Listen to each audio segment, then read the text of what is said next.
Salut à toi. Alors dans cette vidéo, en fait, je veux juste te donner quelques avantages que tu as si tu souhaites donc franchir le pas de l'investissement locatif, mais surtout acheter un bien avec des travaux, donc un bien à rénover. Quand je dis travaux, c'est pas juste faire les peintures sur les murs par exemple, ou je sais pas moi, installer un four dans ta cuisine, mais plus vraiment où il y a des travaux un peu plus importants. Par exemple, des cloisons à faire tomber, mettre une cuisine totalement aménagée, totalement équipée, mettre une douche à la place de la baignoire. Enfin voilà, c'est ce type de travaux dont je veux te parler. Ce sont des travaux qui peuvent au début faire peur parce que ça va coûter assez cher. Peut-être que tu n'as pas connaissance ou tu n'as pas de connaissance dans les travaux, peut-être que tu n'es pas du tout manuel. Ben voilà, ça va être quelque chose qu'il va falloir que tu apprennes un minimum, parce que comme je vais te le dire dans la suite de la vidéo, en fait, c'est extrêmement positif pour toi d'acheter un bien avec des travaux. D'accord? Donc moi j'ai identifié 7 avantages que tu as à acheter un appartement avec travaux ou à rénover. C'est exactement la même chose. C'est le premier. Le premier gros avantage que tu as, c'est que le prix de vente et donc pour toi le prix d'achat va être bien inférieur à ce qui est pratiqué sur le marché. Ça peut paraître assez naturel, mais un bien avec des travaux, alors donc des entre guillemets gros travaux, d'accord, et ben voilà, il va être à un prix plus abordable pour toi, et surtout tu vas pouvoir utiliser l'ensemble des travaux que tu veux réaliser comme levier de négociation, d'accord, durant ta négo tout simplement. Moi, le conseil que je te donne, c'est que durant la visite, repère déjà tous les travaux que tu as à réaliser. Comme ça, après, tu vas pouvoir t'en servir quand tu vas faire ton offre d'achat. Ok? Donc, ça, c'est le premier gros avantage. C'est ton prix d'achat va être bien inférieur à un appartement qui aura été rénové à neuf ou un appartement qui serait habitable en l'état. Ok? Donc, ça, c'est le premier point. Ton deuxième gros avantage, c'est que le coût des travaux, d'accord, la plupart du temps sera déductible de tes revenus fonciers. Alors pourquoi je dis dans la plupart du temps? Parce qu'en fait, tu vas pouvoir déduire le coût de tes travaux, d'accord, uniquement dans 2 cas. Quand tu le loues en nu, d'accord, tu pourras les déduire à condition que tu souscris au régime réel. D'accord? Donc nu, régime réel. Ok? Là, tu pourras les déduire. Je vais te dire ça de façon un peu plus approfondie juste après. D'accord? Si tu le loues en meublé, ton appartement, ok, tu pourras aussi les déduire, mais à condition que tu le loues au régime réel. D'accord? Les 2 cas, c'est le régime réel. Nu, meublé, tu peux déduire les coûts des travaux. Ok? Comment ça se passait? En meublé, tu peux les amortir. Okay? C'est-à-dire que par exemple, si tes travaux, c'est 10 000 euros, d'accord? Et ben, tu vas pouvoir les déduire, les amortir sur un délai de 10 ans. Les travaux, c'est 10 ans. D'accord? C'est-à-dire que sur tes 10 premières années de location de ton bien, tu vas pouvoir déduire chaque année de tes revenus fonciers, donc 10 000 euros divisé par 10, soit 1 000 euros par an. D'accord? Donc tous les ans, tu feras moins 1 000 euros, moins 1 000 euros, moins 1 000 euros sur tes revenus fonciers. Ça, c'est pour le meublé au réel. Okay? Si tu loues en nu ton appartement, ça va être une autre règle. C'est-à-dire que, admettons que tu perçoives 5 000 euros de loyer, par exemple, par an, d'accord? Et tes 10 000 euros, tu vas pouvoir les déduire de tes revenus annuels fonciers, donc tu vas faire 5 000 euros moins 10 000 euros, d'accord? Sauf que 10 000 euros, il va te rester, entre guillemets, moins 5 000 à la fin, d'accord? Et donc ce moins 5 000, tu vas pouvoir créer du déficit foncier, c'est comme ça que l'administration fiscale l'appelle, pour les déduire de tes revenus autres que fonciers, donc tes salaires par exemple. D'accord? Donc dans les 2 cas, tu vas pouvoir, entre guillemets, gagner de l'argent ou faire des économies en prenant le coût des travaux et en les déduisant de tes revenus fonciers. Donc ça, c'est quand même extrêmement intéressant. D'accord? Parce que t'imagines, faire des travaux pour 10 000 ou 20 000 euros, ça arrive très vite quand tu achètes des appartements à rénover, selon la surface, etc. Donc, pouvoir les déduire, c'est extrêmement bénéfique pour toi. Le troisième point, c'est que le coût des travaux que tu vas mettre dans l'appartement que tu vas réaliser, tu peux les emprunter. C'est-à-dire que si tu vas voir la banque pour obtenir ton crédit, okay, ce qui est très important, c'est qu'avant, tu aies fait des devis de tes travaux via des artisans. Si toi, tu es artisan, faire toi-même les devis. Alors, après, il faut faire attention comment tu vas les faire, si tu les fais toi-même et que tu es artisan. Voilà. Mais voilà, au moins que tu aies un devis précis. Comme ça, tu peux le mettre dans ton plan de financement. Donc comme ça, quand tu vas aller à la banque, tu vas demander à ton conseiller bancaire, tu vas lui dire, voilà, moi j'ai mon prix d'achat qui est 100 000 euros par exemple, je vais faire 20 000 euros de travaux, donc ça fait 120 000, est-ce que vous pouvez me financer? Et 9 fois sur 10, ta banque, si elle te donne le prêt, elle va te financer les travaux. D'accord? C'est vrai que tu ne vas même pas avoir besoin d'avancer le cash qui va te permettre de faire les travaux. Donc ça, c'est super intéressant également. D'accord?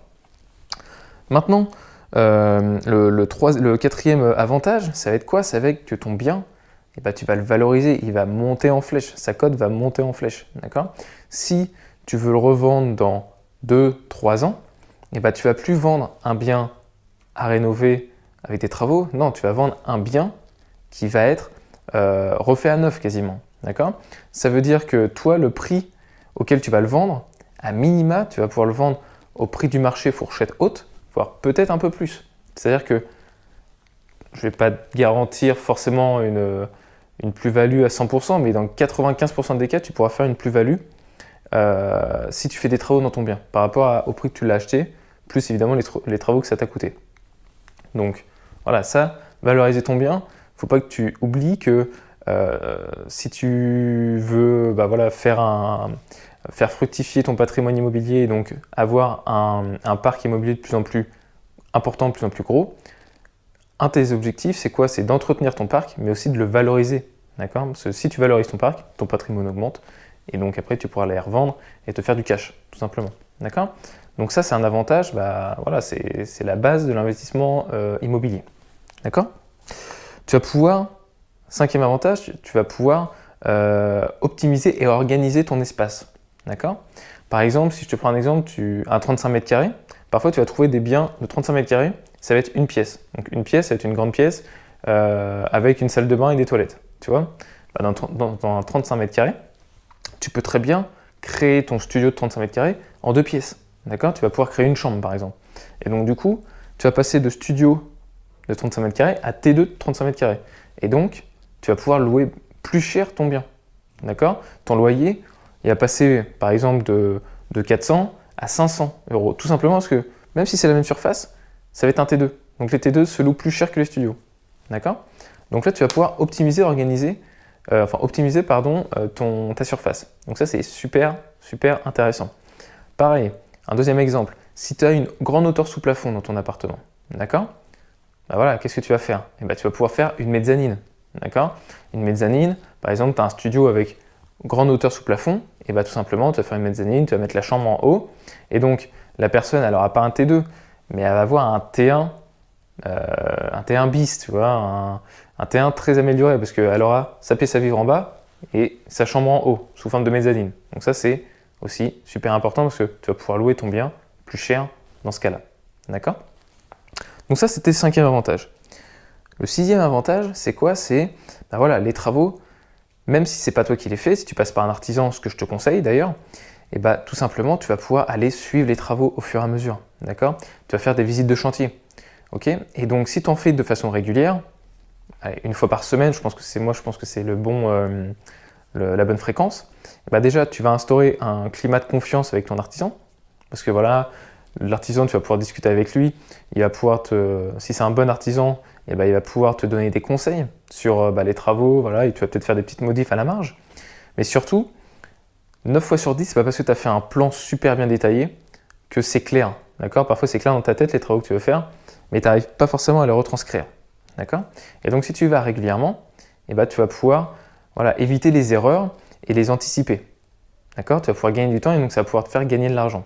D'accord? Donc, tu vas suivre l'avancement des travaux, tu vas suivre la qualité des travaux. Et donc ça, ça va être super bénéfique aussi parce que toi, les travaux, même si ce n'est pas toi qui les as fait, tu sais qu'ils sont de qualité. Ok? Et donc, le septième et dernier avantage que moi, j'ai trouvé à investir dans des biens immobiliers locatifs avec travaux, c'est tout simplement que tu vas le louer bien plus facilement après quand tu l'auras rénové. D'accord? Mets-toi à la place d'un locataire potentiel. Dis-toi que c'est toi qui recherches l'appartement. Ok? Qu'est-ce que tu vas faire? Tu vas aller visiter 5-6 appartements dans la journée. D'accord? Sur les 5-6, tu vas en trouver peut-être 4, tu vois, bah voilà, ça va être des appartements, ça va pas être des taudis, loin de là, mais ça va être des appartements qui ont fait leur temps, où il y a plusieurs locataires qui sont passés, qui sera usé au fil des années. D'accord? Parce que la plupart des propriétaires, malheureusement, n'entretiennent pas forcément de façon très très nickel, si je peux dire, leurs biens. Bah toi, voilà, le locataire, donc toi, tu vas en avoir marre, etc., de faire des visites, tu vas te dire ouais, bof, c'est pas terrible. Tu vas arriver dans un appartement qui a été refait à neuf, tu vois, et ben voilà, tu vas avoir la petite cuisine aménagée sympa, tu vas avoir les peintures qui sont nickel, voilà, tu vas avoir la salle de bain, il n'y aura pas de moisissure au plafond, parce qu'en plus, toi, tu auras été intelligent, tu auras mis une VMC, ou en tout cas pour qu'il y ait un échange d'air dans la salle de bain. Ben voilà, ça va te faire le coup de cœur, tu vas dire, bah voilà, c'est celui-là qu'il me le faut, ok? Même s'il est loué 50 € de plus, 9 fois sur 10, et ben le locataire il va se dire, ok, c'est 50 € de plus, certes, mais au moins il est nickel, et excuse-moi de l'expression, je vais pas être emmerdé, je vais être bien, je vais être tranquille dans l'appart, j'aurai pas besoin de rafistoler un truc qui est à moitié branlant, pas besoin, c'est nickel. D'accord?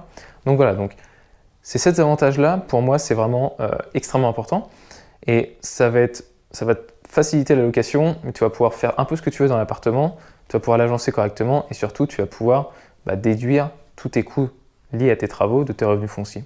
Ce qui est super, super intéressant d'un point de vue tout simplement fiscalité et cash flow à la sortie du mois. Ok? Écoute, j'espère que cette vidéo t'aura plu et t'aura donné envie justement d'investir dans des biens immobiliers donc avec travaux. Si tu ne l'as pas déjà fait, n'hésite pas à aller télécharger mon ebook, il est gratuit. Je t'ai mis le lien en dessous de la vidéo YouTube. D'accord? C'est les 23 règles à suivre pour réaliser ton premier investissement immobilier rentable. C'est gratuit. Voilà, tu n'as plus qu'à le télécharger, tu rentres ton adresse mail, il arrive directement dans ta boîte. Et sinon, écoute, si ces vidéos te plaisent et que tu veux être informé, n'hésite pas à aller liker la vidéo et surtout abonne-toi à la chaîne YouTube. Comme ça, tu vas recevoir automatiquement des notifs dès qu'il y aura une nouvelle vidéo. Allez, je te dis à très bientôt. Ciao!